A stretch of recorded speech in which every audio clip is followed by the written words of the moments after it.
Hello, welcome to Do It Yourself channel. Today I will show you how to remove applications from our home screen without uninstalling them from our phone. Let's say we want our Facebook gone from our home screen.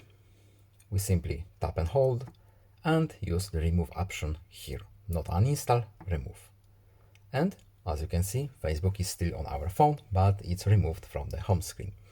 To add it back again, we simply tap it and hold again, and now we have add to home option here. Facebook is now on our home screen.